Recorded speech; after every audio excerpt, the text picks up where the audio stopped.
그 다음에 여기에 호세아서 다시 보시겠습니다.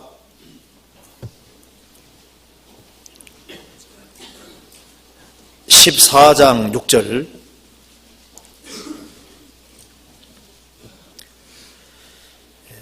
그 가지는 퍼지며 그 아름다움은 감람나무 같고, 정말 하나님을 영화롭게 하고 사람을 영화롭게 하는 그것만큼 아름다운 건 없는 거예요. 그 아름다움은 감람나무와 같고 그 향기는 레바논 백향목 같으리니, 그 향기는 레바논 향기 같을 것이다. 레바논 백향목 같을 것이다. 그러니까 향기 뒤 짙은 향기를 남기는 인생이 될 것을 말씀하는 겁니다. 어떤 사람은 아주 짙은 악취를 남기는 인생이죠. 은혜를 지독히도 안 받은 사람 있잖아요. 그 사람 인생은 완전히 인생에서 악취만 남기고 나는 겁니다. 그런데 하나님의 크신 은혜를 받고 사는 사람은 짙은 향기 내는 레바논 백향목 같은 향기를 낼 것이다. 그래서 이 하나님 은혜를 받은 사람들이 많잖아요. 아브라함 하나님 은혜를 받은 사람입니다. 아브라함 이름 아주 향기 나는 이름이잖아요. 그잖아요. 향기 나는 인생입니다. 다윗 하나님의 향기 나는 인생이잖아요. 베드로, 바울 참 향기 나는 이름이잖아요. 가르주다 못했습니까? 악취, 그잖아요. 악취잖아요. 악취. 아간, 좀 나발에서 그잖아요. 이 은혜 못 받은 사람은 다 이게 안 좋은 악취인 거예요. 하나님 은혜를 받은 사람은 그 향기는 레바논 백향목 같을 것이다. 노아 얼마나 아름다운 이름입니까? 아주 향기가 짙잖아요. 에녹은 300년 동안 하나님과 동행했다. 그러니까 이 에녹 보면 향기가 아주 짙은 인생입니다. 그러잖아요. 7절 그 그늘날에 거하는 자가 돌아올지라. 그래서 그 그들 안에 거하는 자들이 돌아올지라. 하나님께서 이스라엘 같은 모습으로 나타나실 때 하나님께서 이스라엘을 부흥시키니까 그 그늘 아래 거하는 자가 돌아올 것이다. 많은 사람들이 주님 품에 돌아올 것을 말씀해 주는 겁니다. 하나님께서 은혜를 부어주실 때 교회는 튼튼해지고 교회 그늘 아래 들어오는 사람들이 점점 더 많아지게 되는 거예요. 왜 그 그늘 아래 모여드냐 하면은 주님 역사하시는 거기에서 주님의 안식을 얻으려고 모여드는 겁니다.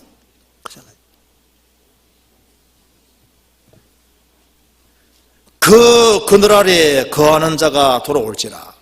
우리가 어떻게 해서 구원받게 됐습니까? 우리 교회에 주님이 이슬 같은 모습으로 오셔서 은혜를 계속적으로 베풀어 주시니까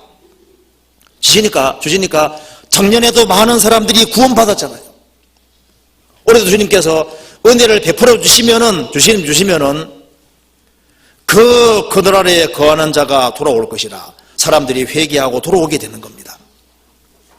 그리고 7절에 저희는 곡식같이 소성할 것이며 포도나무같이 꽃이 필 것이며 그 향기는 레바논의 포도주같이 되리라. 자, 저희는 곡식같이 소성할 것이며, 그렇죠. 진짜 알곡이 되는 겁니다. 주님 역사하지 아니하면은요, 아무리 말씀 전한다 할지라도 알곡이 안 됩니다. 주님이 은혜를 역사하시면은 저희는 곡식같이 소성할 것이다. 알곡이 되는 거예요. 그리고 포도나무같이 꽃이 필 것이며 그 향기는 레바논의 포도주같이 되리라. 포도주는 기쁨 가리키는 겁니다. 그러니까 주님이 역사하시는 그 속에는 뭐가 있냐 하면은 곡식같이 소성할 것이라. 그게 뭐가 있다는 겁니까? 하나님의 생명이 있을 것을 말씀하는 거예요. 알곡이 되는 겁니다. 하나님의 생명 역사가 있고, 그리고 레바논 포도주 같이 되리라. 포도주는 뭘 가리킵니까? 기쁨. 기쁨이 있는 거예요. 참된 역사가 있습니다.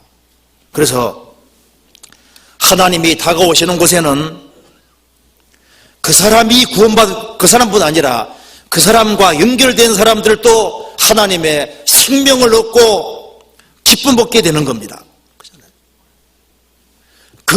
그늘 아래 거하는 자들을, 돌아오는 사람들이 곡식같이 소성하게 될 것이다.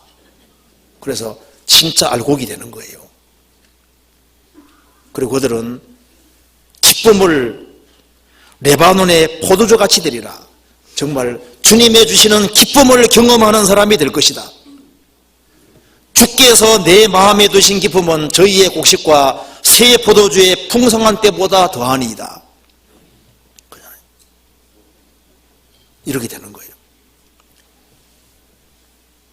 자, 그래서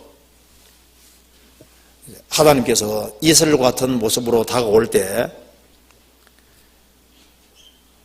결과는 어떤 일이 벌어지냐 하면은 백합과 같이 필 것이다. 가시 같은 인생이 아니라 백합과 같은 아름다운 인생이 될 것이다. 정말 구원받고 아름다운 인생이 될 것이고, 그리고 백향목처럼 뿌리가 아주 깊이 박는 아주 견고한 인생이 될 것이고, 그리고 가지는 퍼지며 좋은 영향을 미치는 사람이 될 것이고, 그리고 하나님과 사람에게 영광 돌리는 아름다움이 감람나무 같을 것이다. 그리고 향기 짙은 인생이 될 것이다. 그리고 그늘 아래 거하는 자가 돌아올 것이다. 많은 사람들이 회개하고 돌이키는 역사가 있게 되는 겁니다. 그 아래 돌아온 사람들에게 무슨 일이 벌어지냐 하면은 그들은 곡식같이 수성하게 될 것이다. 그 알곡이 되는 거예요. 알곡같이. 그리고 레바논의 포도주 같으리로다. 그 안에서 참된 기쁨을 느끼게 될 거다, 그 말입니다. 그래서 8절에 에브라임의 말이 내가 다시 우상과 무슨 상관이 있으리요 할지니라. 그러죠. 이 하나님의 은혜를 경험하면 경험할수록 뭐라 그럽니까? 우상과 나는 무슨 상관이 있으리요. 우상에 대해서 아주 과감하게 금을 긋게 되는 겁니다. 그렇잖아요. 하나님의 은혜는 죄를 멀어지게 하는 힘이 있는 겁니다. 죄 짓지 말아라 아무리 말한다 할지라도 죄를 벗어나는 게 아닙니다. 근데 하나님 은혜를 경험할수록 은혜는 사람의 영혼을 굳게 만드는 거예요. 사람의 영혼은 은혜를 받아야만 마음이 굳세지는 겁니다. 은혜를 받아야만 아주 견고해지는 거예요. 담대해지는 겁니다. 그래서 에브라임의 말이, 이스라엘의 말이 내가 다시 우상과 무슨 상관이 있으리요 할지라. 내가, 여기 하나님입니다. 내가 저를 돌아보아 대답하기를 나는 푸른 잣나무 같으니 내가 나로 말미암아 열매를 얻으리라 하리라. 하나님 말씀하시기를 나는 푸른 잣나무 같으니, 여기 하나님께서 나는 푸른 잣나무 같으리니 이렇게 말씀하셨잖아요. 잣나무의 특징 중에 첫 번째, 나는 푸른 잣나무 같으리니. 잣나무는 상독수입니다. 사시사철을 푸릅니다. 나는 그냥 잣나무가 아니라 푸른 잣나무와 같을 것이다. 뭘 가리키냐면은 변치 않으시는 하나님의 모습인 겁니다. 항상 푸르른 모습, 변함없는 하나님, 신실한 하나님의 모습인 거예요. 그리고 잣나무는 성경에서 많이 쓰이고 있는데요.